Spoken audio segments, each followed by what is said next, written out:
As-tu déjà pensé à pourquoi Jésus a laissé 2000 cochons se noyer et comment un seul homme pouvait abriter 6000 démons? C'est l'un des moments les plus troublants de la Bible. Un homme possédé vivant dans des tombeaux, 6000 démons dans un seul corps. Puis, sans prévenir, tout un troupeau de cochons se précipite d'une falaise dans la mer. Une simple question hante les chrétiens depuis 2000 ans. Pourquoi? Pourquoi Jésus, le guérisseur, le sauveur, aurait-il permis une telle destruction? Pourquoi les démons ont-ils supplié d'aller dans des cochons au lieu de simplement disparaître?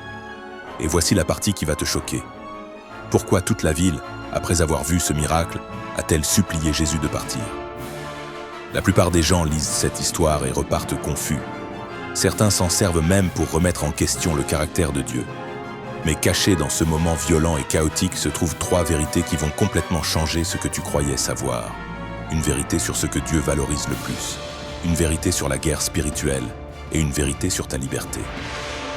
Si tu veux un enseignement biblique qui va plus loin que les bases, abonne-toi maintenant et appuie sur j'aime, parce que je vais te montrer 3 niveaux de signification dans cette histoire qui vont transformer ta compréhension de la délivrance spirituelle. Et je te le promets, une fois que tu auras compris ce qui se passe vraiment ici, tu ne liras plus jamais ce passage de la même façon. Commençons. Ouvre Marc 5, parce que ce que tu vas découvrir va tout changer. Notre histoire ne commence pas avec les démons, mais avec une décision. Jésus et ses disciples venaient juste de traverser une violente tempête sur la mer de Galilée. Une tempête si féroce que même des pêcheurs expérimentés pensaient qu'ils allaient le mourir. Mais Jésus s'est levé, a réprimandé le vent et ordonné à la mer « Silence! Tais-toi » Marc 4,39 nous dit que le vent s'est calmé et qu'il y a eu un grand calme. Mais voici ce que tu dois comprendre. Ce n'était pas juste une promenade en bateau. C'était une mission divine. Jésus a traversé cette mer délibérément, affronté cette tempête et navigué directement vers un territoire païen, la région des Géraséniens, un sol étranger. Une terre rituellement impure pour tout juif pratiquant. Pourquoi le Fils de Dieu risquerait-il tout pour atteindre un territoire ennemi? Parce que de l'autre côté, il y avait un homme dans un besoin désespéré. Un homme que personne d'autre ne pouvait aider. Un homme vivant parmi les morts.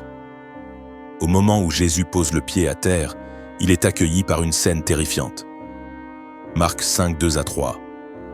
Et aussitôt que Jésus fut sorti de la barque, il vint au-devant de lui, sortant des tombeaux, un homme possédé d'un esprit impur. Il habitait dans les tombeaux, et personne ne pouvait plus le lier, même avec une chaîne. Imagine la scène. Des yeux sauvages, des cheveux emmêlés, un corps nu couvert de cicatrices, de sang et de saleté. Des chaînes pendent à ses poignets, restent brisées de tentatives ratées pour le retenir. Marc 5, 4. Car souvent on l'avait lié de fer et de chaînes, mais il avait rompu les chaînes et brisé les fers, et personne n'avait la force de le dompter. Une force surhumaine, une violence incontrôlable. Il était tellement redouté que les gens évitaient toute la région. Cet homme était devenu une légende d'horreur dans sa propre communauté. Le verset 5 nous montre le pire. Nuit et jour, il était dans les tombeaux et sur les montagnes, criant et se frappant avec des pierres.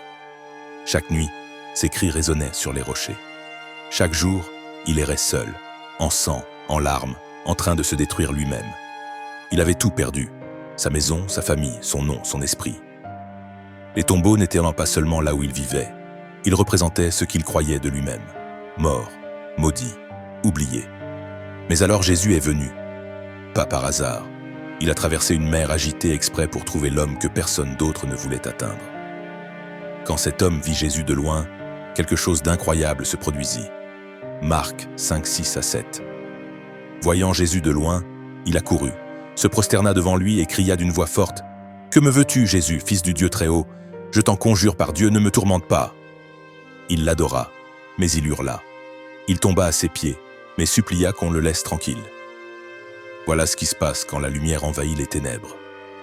La région des Géraséniens, aussi appelée Décapole, était une confédération de 10 villes grecques, bastions païens bâtis sur l'influence romaine et les pratiques idolâtres. Et cette région était connue pour une chose précise, l'élevage de cochons. Si tu connais un peu la Torah, tu sais que les cochons étaient strictement interdits. Lévitique 11:7. Le porc, parce qu'il a le sabot fendu mais ne rumine pas, vous sera impur. Ce n'était pas juste une préférence alimentaire, c'était une loi d'alliance, un signe de séparation. Pourtant ici, dans la Décapole, il y avait une industrie florissante du porc. des milliers de cochons, une économie entière bâtie sur ce que Dieu appelait impur. Quand Jésus a traversé cette mer, il n'a pas seulement traversé de l'eau, il a franchi une ligne théologique. Il est entré dans un lieu où la loi de Dieu était ouvertement violée pour le profit. Avant d'aller plus loin, parlons d'un point qui trouble beaucoup de lecteurs. Matthieu 8,28 dit qu'il y avait 2 hommes possédés. Pas un, Marc et Luc se concentrent sur un seul. Pourquoi cette différence? Ce n'est pas une contradiction, c'est une question d'emphase. Matthieu, écrivant pour un public juif, mentionne les 2 hommes, ce qui peut refléter le principe légal de Deutéronome 19,15. La vérité établie par la bouche de 2 témoins, Marc et Luc, écrivant pour un public non juif, se concentre sur le porte-parole, celui dont la transformation est racontée en détail. Des auteurs différents, des publics différents, des emphases différentes, mais le même événement, la même puissance, le même Jésus. Garde ce contexte en tête. Jésus est entré dans une région qui prospérait en violant la loi de Dieu, où les cochons étaient la base économique, et il est sur le point de dévoiler tout un système fondé sur la désobéissance. Marc 5,8, car Jésus lui disait « Sors de cet homme, esprit impur ». Jésus n'élève pas la voix, il commande simplement, avec autorité. Mais les esprits résistent. Alors Jésus pose la question. Verset 9. « Quel est ton nom ?» Il répondit « Mon nom est Légion, car nous sommes nombreux. » Pourquoi Jésus a-t-il posé la question? Il est omniscient, il savait déjà. Mais cette question n'était pas pour Jésus. Elle était pour les témoins, pour nous.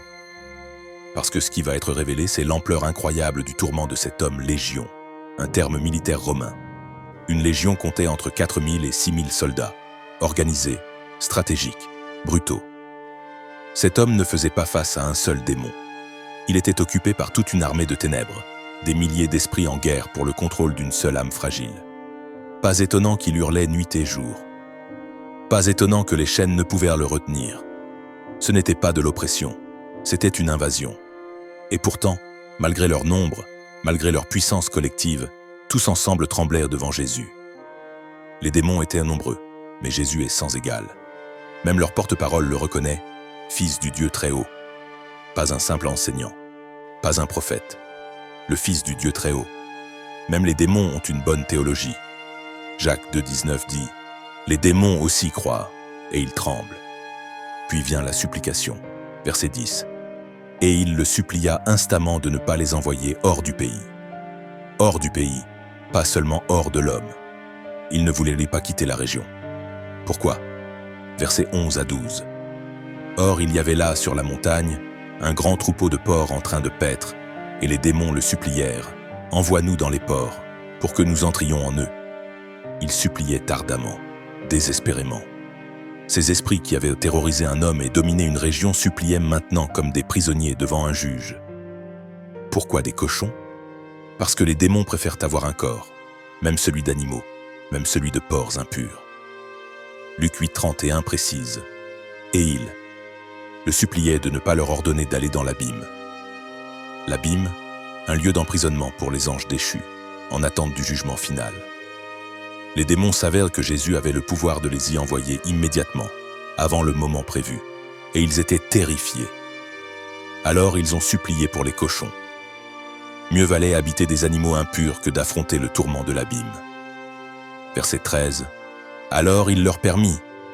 Pourquoi Jésus a-t-il permis cela? Pourquoi Jésus aurait-il laissé 2000 cochons être détruits? 3 raisons. 1. La délivrance doit être visible.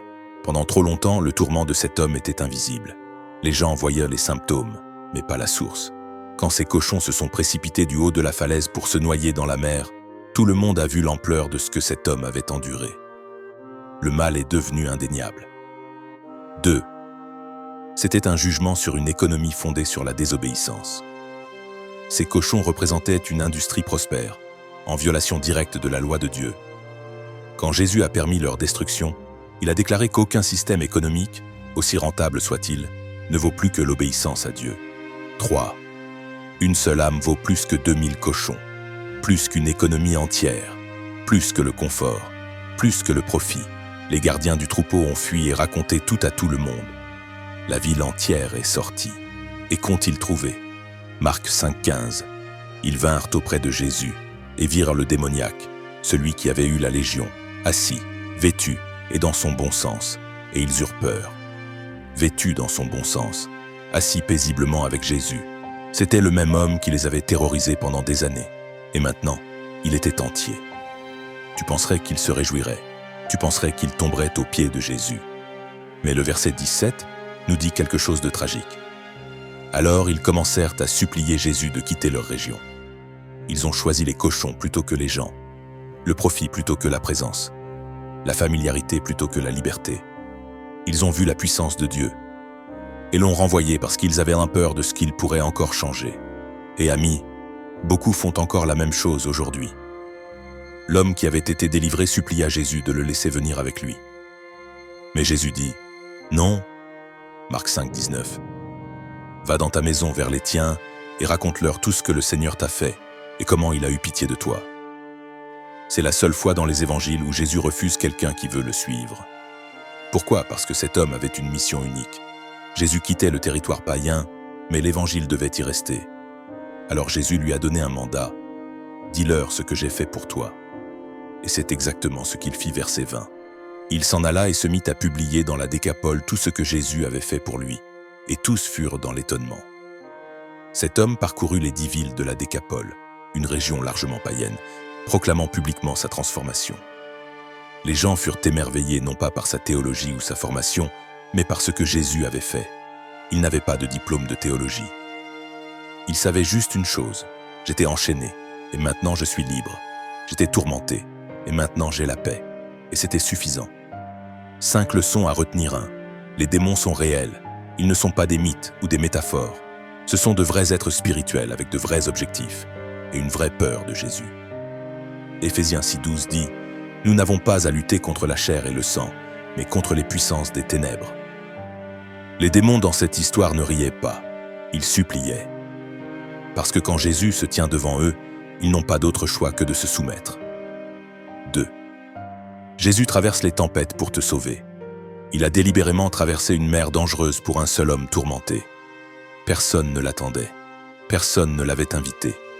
Mais il est venu quand même, parce qu'il laisse les 99 pour sauver celui qui est perdu. 3. La liberté est désordonnée. La délivrance a coûté à la communauté 2000 cochons. La liberté est magnifique, mais elle n'est pas toujours propre. Elle peut te coûter des amis, de l'argent, une réputation ou des habitudes. Parfois, quand Jésus intervient, il bouleverse tout ton système. Es-tu prêt à le laisser enlever ce à quoi tu t'accroches? 4. Ne renvoie pas Jésus. La partie la plus triste de cette histoire, ce n'est pas le tourment de l'homme, c'est la réaction de la ville. Ils ont vu la puissance, témoigné de la miséricorde, et pourtant supplié Jésus de partir. Ils ont préféré les cochons aux gens, le profit à la présence. Mais le prix de garder tes démons sera toujours plus élevé que celui de perdre tes cochons. 5. Ton témoignage compte. L'homme délivré n'est pas allé dans une école biblique.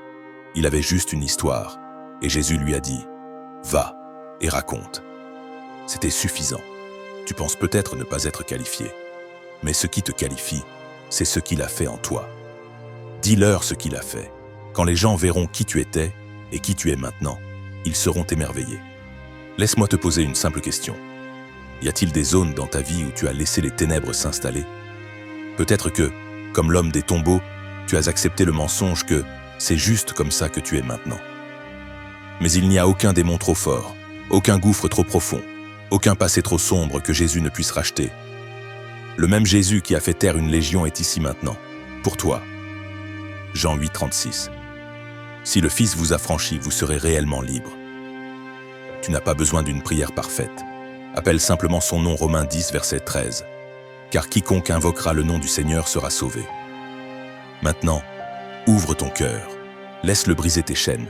Tu as été créé pour la liberté. Si tu crois que Jésus a toute autorité sur les forces des ténèbres, écris ceci dans les commentaires. Jésus a toute autorité. Puis prie ceci à haute voix. Jésus, je crois que tu es le Fils de Dieu. Je te donne ma vie. Libère-moi et utilise-moi pour ta gloire.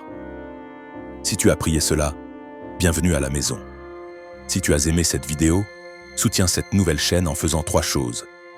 Aime cette vidéo, abonne-toi à la chaîne et partage-la avec tes amis et ta famille, surtout avec quelqu'un qui traverse sa propre bataille en ce moment. parce que les démons savaient exactement qui se tenait devant eux. Jésus, Fils du Très-Haut, commandant des armées célestes. Et il n'a pas fini. Il traverse encore les mers. Il fait encore taire les légions. Il restaure encore les cœurs brisés. Tout ce que tu as à faire, c'est de le laisser entrer. Shalom.